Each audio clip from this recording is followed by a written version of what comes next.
wolf to look like a dire wolf, or do you think it's like genuinely like just as active as a dire wolf is?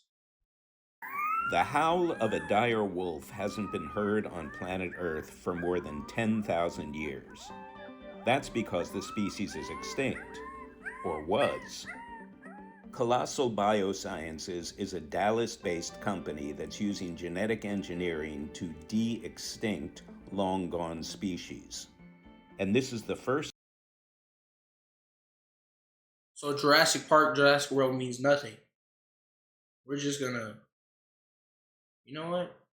Do you, time man. colossal Do you. dire wolf pups, who are now 6 months old, have been seen by the public. Hey Ben, They're only 6 months old and they bigger than. it's Jeff Kluger from Time Magazine. What is a dire wolf? Before I continue to watch this.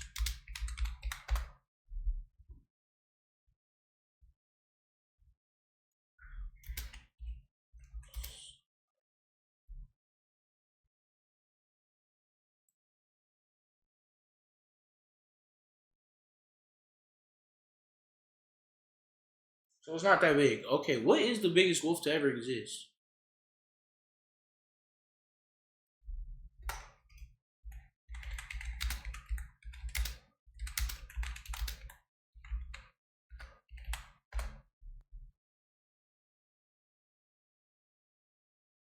Okay, so it was the dire wolf. Okay, how big was the dire wolf?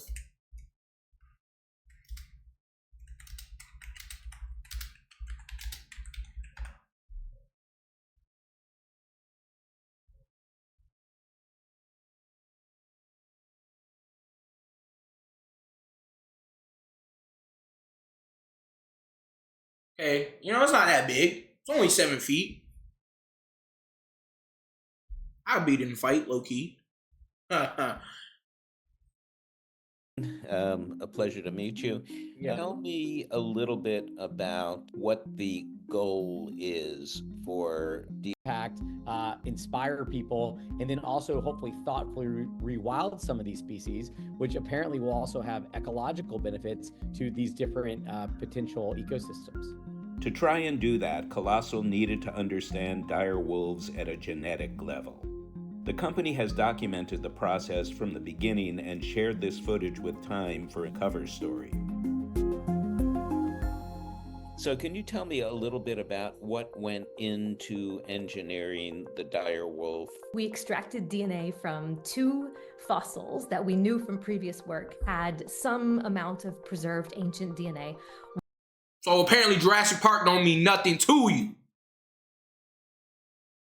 You know what? When we got T-Rexes walking around eating people for fun, remember this. They decided to resurrect an extinct wolf. Idiots. One was a 13,000 Smarter than me, but still an idiot. Make it make sense. Bone, and the other was a 72,000-year-old bone, an inner ear bone. We were able to generate 2 genomes, 2 direwolf genome sequences from that, which we then compared to all the other wolves for which there's already been data generated.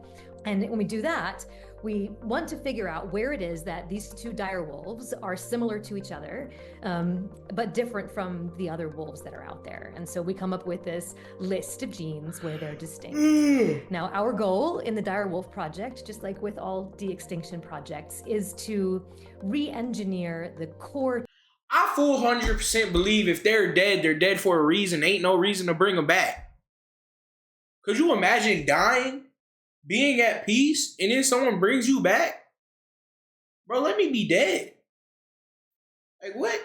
Traits, the core.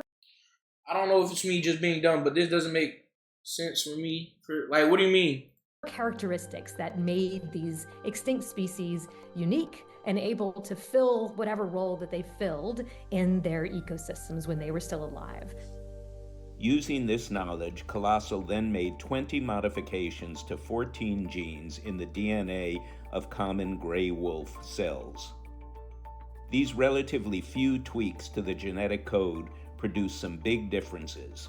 The dire wolf's white coat, large size, character. Oh my god, it just looks like a regular wolf to me, though. Like, it doesn't look like a... It doesn't look like anything crazy. Vocalizations like that howling you heard at the beginning of the story, and more.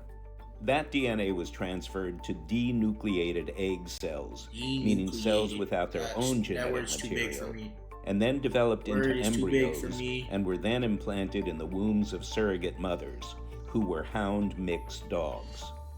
We didn't know how big these embryos. So it's just a dog. Why are they sitting here acting like they just like brought something new? It's just a dog. We picked large dogs. Romulus and Remus, named after the Roman mythological twin brothers who were raised by a wolf, were born on October 1st, 2024. And in January, they were joined by a younger sister that the Colossal team named Khaleesi. So there's 3? Each wolf is on track to grow to as large as 6 feet long and 150 pounds. I swear, that's just as big as a regular wolf.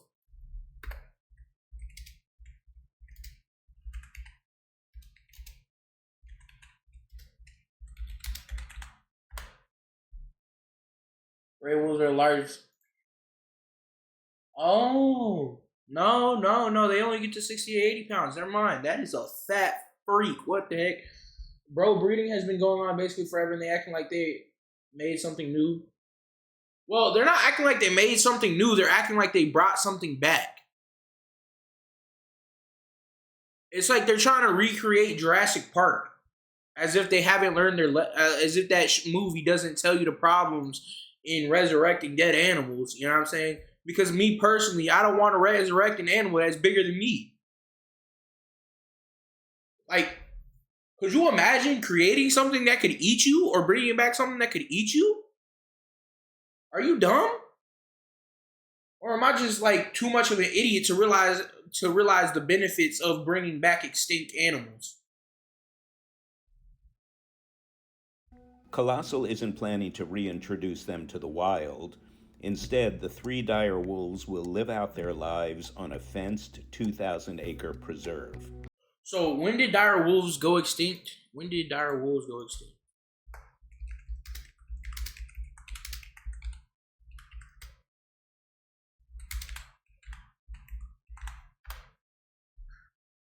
So these things went extinct 10,000 years ago. You're telling me that we're bringing back stuff that was been dead for 10,000 years. What are we doing in this life, bro? What are we doing with our life, bro? Colossal does not want to disclose this location in order to protect the animals.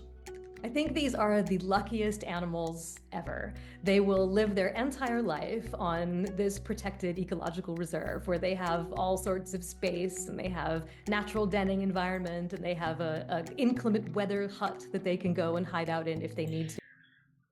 Yeah, the world's, bro. There are 2 cats getting jiggy outside, bro. I don't know if they making babies or fighting. I can't tell from the noises, but it's getting annoying. They have 24-hour veterinary care.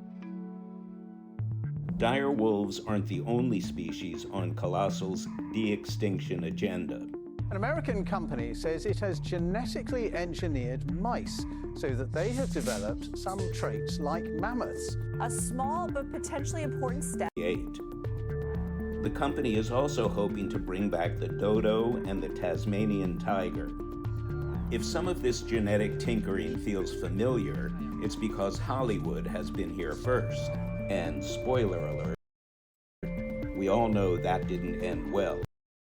So, like you said, spoiler alerts, it didn't end well, but you want to recreate the project that said did not go well. Thank you for the likes, Mason. Make it make sense.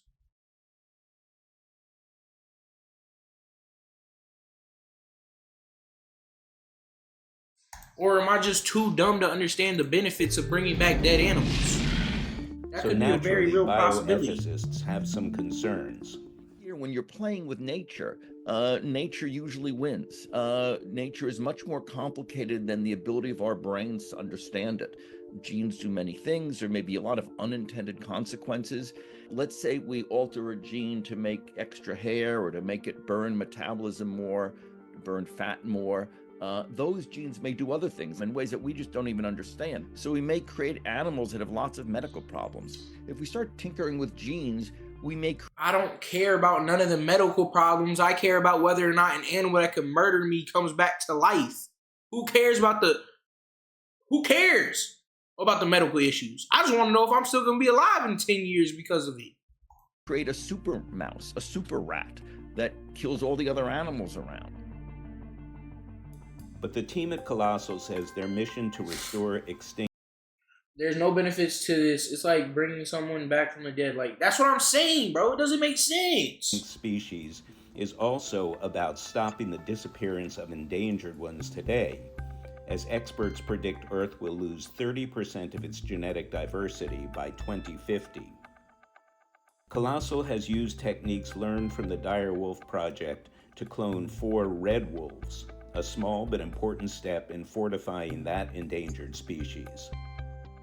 The 4 new wolves could help inject fresh DNA into the red wolf gene pool, which currently suffers from a so-called genetic bottleneck, the result of too few individuals carrying too little genetic variety to keep the species healthy. Yes, it would be really amazing to see a mammoth. It would be great for the habitats of Tasmania to have a keystone predator reintroduced into that ecosystem. But the tools that we're developing on the path to these species have immediate application to species that are not yet extinct. A future that is both biodiverse and filled with people. We should be giving ourselves the opportunity to see what our big brains can do to reverse some of the bad things that we've done to the world already. There's a huge need to help prevent animals from becoming endangered and going extinct. We need to spend more money on conservation. Particularly now, there's a lot of threats that lands that we have as national parks and as preserves are going to be used for drilling oil, for instance. So there's a lot of habitats where species now live that are going to be under threat. So, and there's not enough money to help with conservation. Bro, if we bring back this, we're cooked. Like, look at COVID, people were experimenting with bats. And look where it landed. Hey, man. I mean, shoot. But wouldn't it be fire, though? I mean, imagine this, though. Imagine we do bring back dinosaurs. You know how cool it would be to ride on, like, a dinosaur? I mean, realistically, it'd murder us. But, like, imagine if we could tame it and make it a pet, though. Just saying. Just saying.